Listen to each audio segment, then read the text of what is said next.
Vamos então fazer aquela aula que eu tinha prometido para vocês, né? Referente ao dia 11 de julho, né? Mais para a gente compor a matéria e não ficar nada faltando, tudo bem? Então essa aula basicamente continuando a matéria de cálculo 2, ela se trata basicamente de máximos e mínimos em funções de duas variáveis, beleza?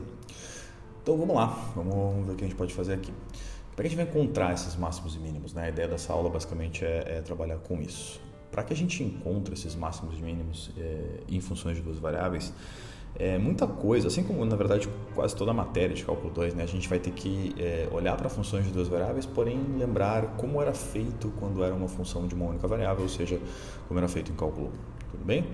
Então esse antes aqui, como era feito antes, né? Antes em cálculo 1, como é que eu fazia quando eu tinha uma função de uma única variável, eu tinha que encontrar máximos e mínimos, tá? Ou extremos relativos e assim por diante, tudo isso a gente vai ver agora, tá? Primeira coisa é lembrar que eu tinha uma função de uma única variável, tranquilo? E essa função de uma única variável, obviamente, tinha um gráfico, tinha uma representação, tá? A qual a gente pode descrever aqui, simbolicamente, como sendo essa aqui, tudo bem? Então, eu escolhi uma representação qualquer, mas uma representação cheia de máximos e mínimos absolutos, relativos e assim por diante, tá bom? Primeira coisa que eu tenho que tentar entender, quando eu tinha um x0, eu chutava, ou melhor, antes disso, eu queria descobrir quem era o x0 que fazia, ou onde aconteceria o máximo e mínimo dessa função, tudo bem? A primeira coisa que a gente analisava, obviamente, era aquilo que a gente chamava de derivada. Então, a gente pensava na inclinação da reta tangente, ou seja, a derivada naquele ponto x0, tá? E nesse caso específico, por a derivada estar inclinada para cima, tá? A gente tinha derivação ou derivada positiva e a gente sabia que a função ainda estava crescendo e ali não era um ponto de máximo nem de mínimo, né? E na medida que esse ponto se aproximasse do ponto de máximo, ou seja, esse x0 indo ao ponto de máximo, para que ele de fato fosse um máximo ou mínimo, eu tinha que ter a derivada naquele ponto sendo nula, ou em outras palavras, reta tangente horizontal. Até aí nenhuma novidade para vocês, tudo bem? Então a gente tinha como definição isso, a gente tinha a definição de que o x0 que faz o ponto ser máximo ou mínimo, ou melhor, antes disso ainda ser um extremo relativo, era o x0 cuja derivada naquele x0 dava zero, ou seja, a reta tangente ali era horizontal, como a gente está vendo nesse gráfico, tudo bem? Beleza, se a gente fosse adiante no gráfico, a gente seguiria essa reta e ia ver que ali já dava uma inclinação negativa, né? Inclusive aqui a gente já tinha a troca de positivo para negativo passando por zero, logo aquele ponto era também um ponto de máximo, tá? Mas enfim, isso não vem ao caso agora. O que interessa é que se eu for continuando, eu chego novamente num ponto em que a derivada é a reta tangente horizontal ou a derivada é nula, ou seja, um outro extremo relativo. Tá? E de novo, tudo isso não é novo para vocês. Eu tinha mais de um x0 que isso acontecia, assim como acontece aqui, assim como acontece nesse outro ponto e assim como acontece nesses últimos dois pontos, tá? Esse penúltimo e esse último aqui. Então aqui era um caso clássico, simples e ainda nem fiz conta ainda, na verdade, de que numa variável eu simplesmente derivava igualava a zero, tudo bem? E eu tinha nesse caso como achar 6 extremos relativos, tá? Depois a gente classificava se era máximo, se era mínimo e assim por diante, mas eu tinha 6 extremos relativos, tá bom? Beleza. Algumas coisas interessantes acontecem aqui. Por exemplo, eu vou destacar os pontos de máximos e mínimos, né, e vou classificá-los bem como a gente fazia no cálculo 1, né, e vou trazer esse conceito também para aqui, para o cálculo 2, tá bom? Primeira coisa que a gente tem que entender, esse primeiro máximo aqui é um máximo relativo, depois eu tenho um mínimo relativo, depois eu tenho um máximo absoluto, já digo por quê, um mínimo relativo, um máximo relativo e um mínimo absoluto, né? O máximo absoluto e o mínimo absoluto, né, ou seja, o máximo absoluto é o maior dos máximos, e o mínimo absoluto é o menor dos mínimos, né? Ou seja, não vai ter ninguém maior que o máximo absoluto, tampouco menor que o mínimo absoluto, tá bom? Então a gente podia gravar isso sendo tanto o mínimo quanto o máximo, né? Máximos e mínimos também da imagem dessa função, tranquilo? Então isso que acontecia quando a gente falava de máximos e mínimos absolutos e relativos no cálculo 1 ou para funções de uma variável, beleza? Uma coisa muito interessante que acontecia lá também, para que eu possa trazer para os conceitos de cálculo 2, era que para classificar um máximo relativo como de fato um máximo relativo, eu poderia usar o conceito da sua concavidade. Concavidade, olhando para esse primeiro máximo relativo, côncavo para baixo, ou ainda segunda derivada menor que zero, tá? O que me implicava num máximo, tá? Assim como eu posso também fazer a mesma coisa para o mínimo. Se eu olhar a concavidade, porém agora côncava para cima, a gente consegue entender que a segunda derivada é positiva e, consequentemente, estamos falando de um ponto de mínimo também.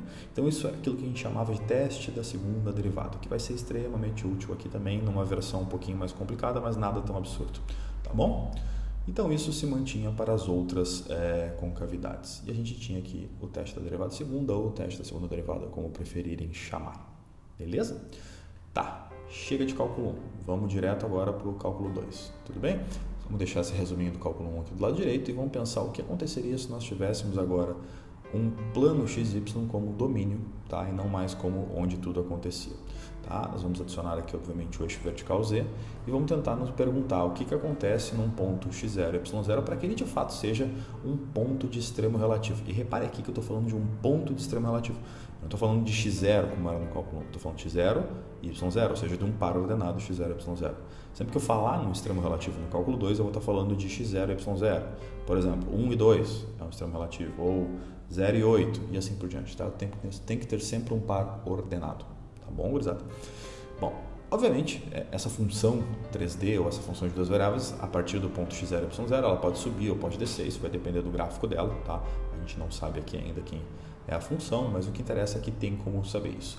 E para que a gente possa agora, sim, de fato, entrando no cálculo 2, encontrar esses máximos e mínimos para funções de duas variáveis, a gente tem que trazer praticamente todos os conceitos do cálculo 1, tá?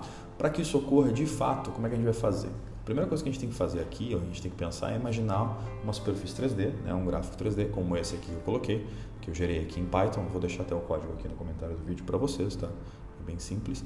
E vou tentar identificar onde tem máximos e mínimos, classificar e ver como eu os descubro, tá bom? Bom, vou marcar aqui os pontos, tá? Como sendo pontos de máximos e mínimos, tá? E classificá-los. Esses 3 pontos aqui de cima são pontos de máximos, claramente a gente vê que a função tem um máximo ali, localmente falando.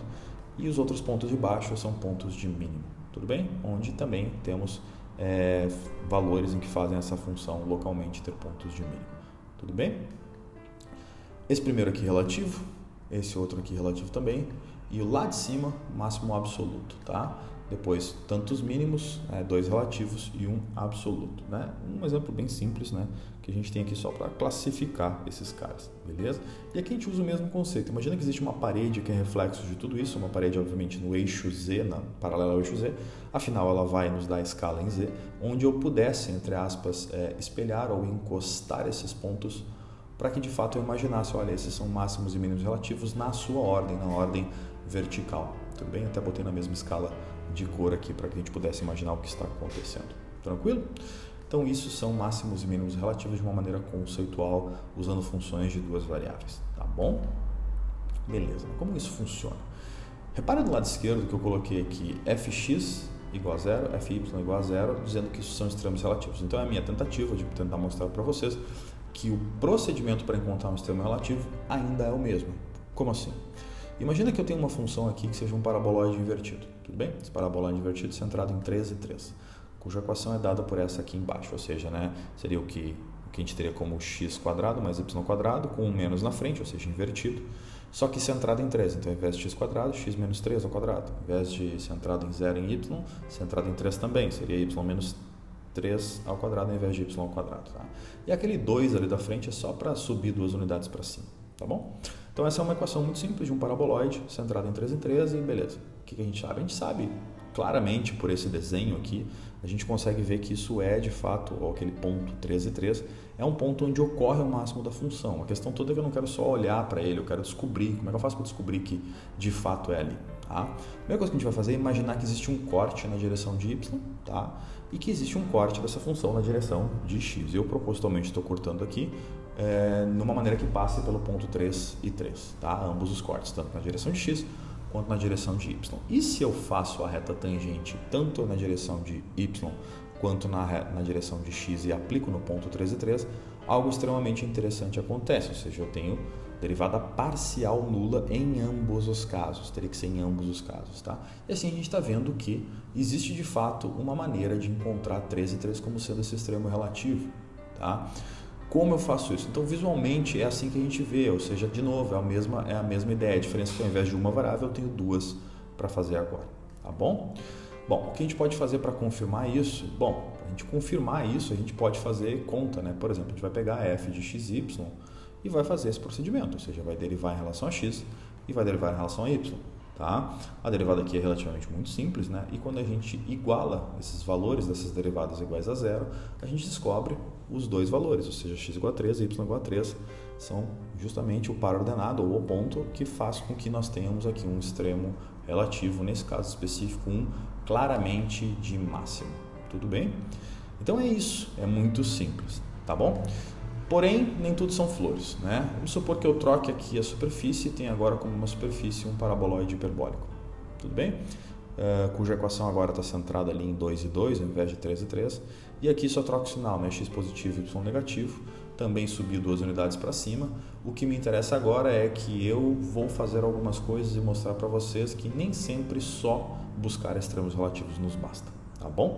Se eu fizer um corte na direção de X e um corte na direção de Y, eu vou conseguir aquilo que eu imagino. E eu imagino que tanto na direção de X quanto na direção de Y, a derivada vai ser nula. Naquele ponto específico, claro, né? Ou seja, aquela reta tangente em branco ali, em cada uma das curvas azuis, que são cortes, vão ser derivadas que dão nula. Tudo bem? Bom, sabendo isso, né, a gente olha e diz, pronto, esse é um ponto de máximo ou de mínimo e está resolvido a questão. Acontece que olhando para esse gráfico, eu não consigo dizer para você se ele é um ponto de máximo, se ele é um ponto de mínimo, se ele é uma terceira coisa ou sei lá o que ele é, tá? Porque algo estranho aqui acontece, não é visual, não é fácil visualmente de entender isso como um ponto de máximo ou de mínimo. Na verdade, ele não é nem máximo nem mínimo, ele é um ponto que a gente chama de ponto de Sela, mas a gente vai ver daqui a pouco. O que interessa, o que eu quero chamar a atenção aqui é que não bastou eu derivar igualar a zero e encontrar os pontos. Porque se bastasse só isso, o que eu diria? Bom, eu diria que 2 e 2 é um ponto, um extremo relativo e que é máximo ou mínimo, mas não é nenhum nem outro, tudo bem? Então, o que eu tenho que fazer? Qual é a grande diferença deste exercício, deste exemplo, para o anterior, que era um paraboloide invertido? Tá? Para eu entender a grande diferença desses dois exercícios, é muito simples. Eu vou imaginar, vou separar os dois cortes que eu fiz no paraboloide hiperbólico, assim como eu vou imaginar, eu vou separar os dois cortes que eu fiz no meu paraboloide aqui. Tá? Então, presta atenção, por favor. Nos dois cortes do paraboloide hiperbólico e nos dois cortes do paraboloide, em específico, nos cortes do paraboloide, tanto na direção x e y, eu tenho uma concavidade igual, ou seja, na direção de x eu tenho côncavo para baixo, na direção de y eu tenho o corte côncavo para baixo também. E concavidade tem a ver com segunda derivada, como a gente viu antes, né? Então, em outras palavras, a segunda derivada em x é negativa, assim como a segunda derivada em y também é negativa, o que me faz ter um ponto de máximo ali. No caso do paraboloide hiperbólico, uma delas, no caso a derivada em x, tem o corte em x, na direção de x, é côncavo para baixo, o que faz com que o meu f de x seja negativo. Tá?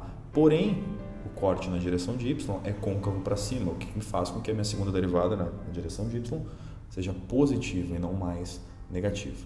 Então, em outras palavras, o que está acontecendo aqui é que os sinais das concavidades, ou propriamente as concavidades, são diferentes numa e iguais na outra. No caso em que elas são iguais, eu consegui afirmar que eu tenho um máximo. Tá? Se ambas fossem negativas, né? Se fosse um paraboloide x² mais y², eu teria aqui concavidades positivas e eu teria claramente um valor de mínimo. Tá? Mas o caso em que são diferentes, a gente tem exatamente o caso do ponto de Sela. Tudo bem? Dizer que esses sinais são diferentes, isso são números, tá, pessoal? Porque são funções que eu calculo, mas eu aplico nesses números, tá? Então, esses números, esses valores, né, no primeiro exercício do ponto 3 e 3, no segundo no ponto 2 e 2, me dão valores de concavidades positivos ou negativos, porque eu estou aplicando nesses números. E dizer que esses números são de sinais diferentes é o mesmo que dizer, por exemplo, que o produto deles é menor que zero, e no caso dos sinais iguais, que o produto deles é maior que zero. Então, aqui eu já tenho um norte para tentar entender o que está acontecendo aqui, se eu vou ter máximos e mínimos, tudo bem? Produto maior que zero e produto menor que zero, tá bom? Tá. Mas será que é só esse o critério? Será que é só isso? O que eu tenho que fazer? Como é que a gente faz? Afinal, qual é o critério real oficial mesmo, né? Bom, o critério é o seguinte, a gente vai nominar um número D, tá? Esse D é um número, estou usando D porque é a letra que o livro usa, tá? E a gente vai analisar esse número D, mas antes de analisar, obviamente, a gente vai definir o que é esse número D, tudo bem? Esse número D vai ser simplesmente, vai começar como sendo o produto da f de xx por f de xy, ou seja, aquele que vai comparar as suas concavidades, né? E aí já sabe que sinal negativo aqui, provavelmente nós vamos ter um ponto de Sela, eu digo provavelmente, já vou entender por quê. E positivo, provavelmente o máximo e mínimo, tá bom? Mas a gente vai cuidar, porque a gente vai ter que fazer aqui mais um termo, ou seja, menos a derivada cruzada, ou seja, a derivada em x, depois em y ao quadrado. Tudo bem? Por que esse termo? Tá? Alguém deve estar se perguntando assim. Porque eu vou falar dele daqui a pouco, mostrando um gráfico para vocês, para tentar fazer com que vocês entendam. Não é muito simples de entender não, tá? Mas eu vou tentar. Tudo bem? Mas primeiro grava isso, por favor. Então esse é o D que a gente vai analisar. Para a gente analisar esse D, 4 coisas podem ou não acontecer. Vamos à primeira delas. A primeira delas é que esse D seja positivo e também o f de xx seja positivo. Repare que se esse D for positivo, né, e o f de xx também é positivo, eu vou ter aqui um ponto de mínimo. Como é que eu sei disso? Porque se o D for positivo, com certeza o fxx, o fyy também vai ser positivo. Em outras palavras, fxx e fyy já vão ter o mesmo sinal. Então aqui eu usei fxx para analisar, podia ter sido outro, tá? Mas como é o mesmo sinal, basta que um seja. E aí eu vou ter um caso de mínimo, porque é côncavo para cima, então eu estarei com o mínimo. Se o D for positivo e o fxx negativo, por uma questão análoga, fica com um valor de máximo, tudo bem? Se o D for negativo, já é um ponto de célula, porque imagina, o que acontece por D ser negativo? Não faz diferença o sinal de fxy, tá? Porque se ele sendo positivo ou negativo, elevando ele ao quadrado e colocando um menos na frente, com certeza ele vai ser negativo. Então eu já sei que o fxy, o produto deles vai ser negativo também, para que o D é negativo. Logo, é um ponto de célula, o exemplo igual o do paraboloide hiperbólico, tá bom? E D igual a zero é inconclusivo, tá? A gente não vai poder dizer nada aqui, tá? Vai ser um caso, eu já até digo para vocês, vai ser um caso típico de extrusão, mas aí quando for o caso a gente fala, tá bom? Então aqui, em resumo, esse é o critério que a gente vai usar, tudo bem?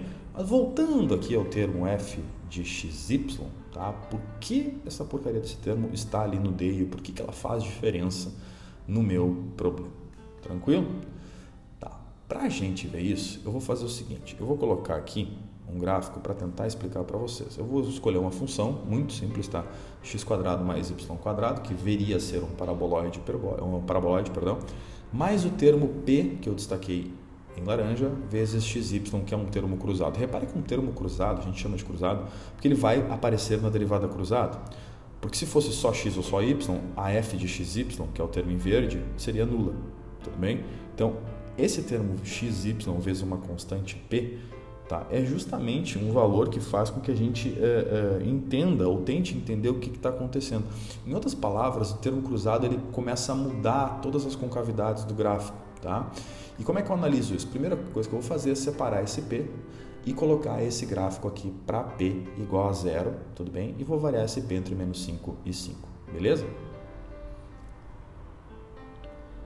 Quando eu começo a variar esse P entre menos 5 e 5, eu estou vendo que algumas coisas estranhas acontecem. Eu consigo sair de um desenho ou de um gráfico que claramente tem um máximo ou um mínimo para um desenho de um gráfico que começa a ficar muito mudado e a gente vê que não tem como classificar dependendo do valor de P, se isso tem um máximo ou um mínimo. Tudo bem? Isso quer dizer o quê? Quer dizer o quê? Bom, quando a gente fizer a segunda derivada aqui, nós estaremos com o valor de P aparecendo, tá? E quando o valor de P analisadamente, ou se o valor de P se igualar ao valor lá de fx, fy, f2x, f2y, né? A gente vai ter um caso de extrusão, tudo bem? E esse caso de extrusão justamente vai ser onde a gente não tem a conclusão, tá bom? Então essa é a grande jogada para entender, porque o pxy, esse termo faz com que o gráfico vire a chave entre uma extrusão e algo que não tem máximo e mínimo, tá bom? Bom, para continuar aqui, a gente vai ver um exemplo, né? E vai fazer a conta desse exemplo para ver se está tudo certo, para ver se tudo que a gente está falando tem sentido e se a gente consegue, de fato, né, encontrar máximos e mínimos. Eu escolhi um exemplo do livro porque eu vou fazer de uma maneira muito similar, obviamente, porque é igual, mas o que eu quero dizer é que esse exemplo do livro tem mais coisa para dizer dele, tá? E os exercícios que eu vou sugerir depois são extremamente similares também, tá? Então vamos imaginar que eu tenho a função f de xy igual a 4xy menos x na 4 menos y na 4. Imagina que o teu P é 4. Basicamente, usando esse último exemplo, a gente pode imaginar dessa maneira, tá bom? Bom, quando eu quero achar extremo relativo, eu já saio direto derivando as derivadas parciais. Então, eu consigo achar fx e fy dessa maneira. E o que eu quero mesmo, de verdade, é igualá-las a zero para ver se eu descubro quem é x0 e y0 de fato, tá? Não quer dizer que vai ter sempre um, tá, pessoal? Pode ter muito mais do que um, na verdade. Tá? Quando eu fizer isso, quando eu usar isso, ao derivar esses termos igualar a zero, eu vou ter essa expressão para cada caso. Nesse caso específico, eu consigo isolar o 4, tá? Então, eu tenho um produto de duas coisas que dá zero, né? Então, ou uma ou outra é zero. Em outras palavras, ou o 4 ou o que está no parênteses é zero. Mas como o 4 não é zero, o que me interessa é que o que está dentro do parênteses seja zero, tá bom? E aqui a gente consegue isolar tanto x quanto y e chega na seguinte expressão, y igual a x ao cubo, x igual a y ao cubo. Aqui, antes de continuar, eu preciso fazer um parênteses e dizer uma coisa para vocês. Sempre que vocês estiverem nessa situação, vocês terão que resolver sistemas de duas variáveis para x e para y. E às vezes esses sistemas terão mais de uma solução. Isso que eu acabei de resolver aqui é um sistema, tá? De duas variáveis. Posso até voltar aqui para vocês verem que isso configura um sistema de duas variáveis, inclusive não linear. Para nossa sorte é fácil de resolver, tá bom? Então, assim, tem que tomar um cuidado, porque cada sistema tem que ser resolvido com muito cuidado. Às vezes vai ter uma resposta, às vezes vai ter duas, três e assim por diante. Nesse caso, eu enxergo três, tá? Por quê? Porque, por exemplo, quando a gente isola novamente y igual a x cubo e x igual a y cubo, eu consigo entender que o ponto 0 e 0, tanto para x quanto para y, satisfaz as duas equações. Concorda comigo? Beleza. Assim como ponto 1 e 1, muito simples de entender também, né? E mais do que isso, eu consigo entender por ter uma cúbica que tanto o menos 1 e menos 1 também fazem parte das soluções desse sistema. E como são equações ao cubo, é natural que eu tenha três soluções. Tá? No caso, três valores de x, 0, 1 e menos 1, e três respectivos valores de y, que nesse caso são iguais e a coincidência. Tá?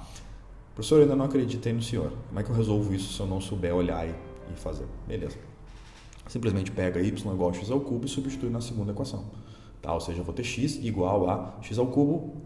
Tá? E quando eu faço essa conta, eu chego que x igual a x na 9. Tá? E se você preferir ainda, se você ainda não acredita de que essas são as soluções, você pode simplesmente continuar essa conta básica, né? Isolando ali, por exemplo, você faz x menos x na 9 igual a 0, você pode isolar mais um x aqui, você vai ter x igual a 1 menos x na x vezes 1 menos x na 8, e aí de novo a gente tem aquela situação, né? Com o produto dando 0, né? Ou uma coisa ou outra é 0. Então a primeira solução sai da primeira parcela que é x, sendo 0, logo o primeiro ponto está satisfeito. E a segunda, né, é quando o parênteses for 0. E o parênteses eu tenho duas soluções, né? Eu tenho a solução x igual a 1 e a solução x igual a menos 1, que também satisfaz o parênteses. Então, 0, 1 e menos 1 são as três soluções. Tá? E depois só bota de novo na equação lá e descobre quem são os y. Nesse caso, os valores de y são iguais aos de x. Isso é coincidência, nem sempre é assim. Tá bom? Então, eu acabo de encontrar, de uma maneira muito rápida e simples, quem são os meus extremos relativos. Tá? Para eu continuar fazendo a conta e dizer o que de fato são esses extremos relativos, são máximos, são mínimos, são pontos de célula, o que são esses extremos relativos? Né? Eu preciso dessa classificação. Tudo bem? Para que eu continue, eu preciso analisar o D. Para que eu analise o D, eu preciso de três termos: a derivada segunda em x, a derivada segunda em y e a derivada cruzada em xy. Tá bom?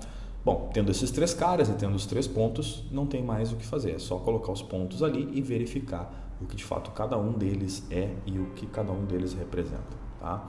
Primeiramente eu vou usar, obviamente, o primeiro, inclusive o mais fácil, 0 e 0, e vou analisar o D, que é o termo que eu quero analisar. E aí eu vou me dar conta que substituindo com o 0 ali, no lugar de x, 0 no lugar de y, né? E ainda colocando 1 menos 4 ao quadrado, porque a derivada cruzada é 4, eu vou chegar na situação que eu tenho menos 16. E menos 16, como vocês sabem, é menor do que 0. Em outras palavras, a gente tem D menor do que 0, ou ainda, olhando para a terceira condição lá do critério, D menor do que 0 é um ponto de célula. Então, 0 e 0 formam um ponto de célula. Tudo bem? Esse 0 e 0 formando um ponto de célula me diz que a derivada em x e depois a derivada em y, tá? Ambas segunda ordem, vão ter concavidades diferentes, ou seja, sinais diferentes, tá? E ele forma um ponto de célula muito parecido ou similar com o paraboloide hiperbólico naquele ponto. Tudo bem? Beleza. Se eu continuar, fizer a mesma análise para o ponto 1 e 1, eu vou chegar ao quê? Bom, é só substituir ali no lugar de x e de y e a gente vai chegar no valor que é simplesmente 128, ou seja, um valor positivo. E eu volto lá para o critério e me dou conta que as duas primeiras têm D positivo. E aí eu tenho que cuidar, porque eu ainda não sei se é máximo ou mínimo. Eu vou saber como. Eu vou escolher, né? Eu vou fazer aqui a derivada segunda em x e substituir naquele ponto. Com a derivada segunda em x é menos 12x², coloco 1 ali dentro no lugar de x e me dou conta que a derivada segunda é menor que 0 ou ainda que é um ponto de máximo. Tudo bem? Então aqui eu já começo tendo que 1 e 1 é ponto de máximo. Falta o último, né? Que é menos 1 e menos 1. E eu faço o mesmo procedimento, coloco lá, descubro que este valor D dá 128 de novo, ou seja, maior que 0. Preciso verificar quem é f de x e nesse caso também dá menor que 0, me dando também menos 1 e menos 1, um ponto de máximo. Em outras palavras, então nós temos aqui para esse caso específico, 0 e 0 sendo um ponto de célula, 1 e 1 sendo um ponto de máximo, menos 1 e menos 1 sendo um ponto de máximo também. Ou seja, eu tenho dois pontos de máximo e um ponto de célula. Tranquilo? É só assim que a gente tem que fazer exercícios. O que é difícil de fato aqui? Primeiro, é difícil visualizar o gráfico, tá? Isso a gente não vai cobrar em prova, mas o que eu vou cobrar é de que encontre esses pontos e classifique-os, tá?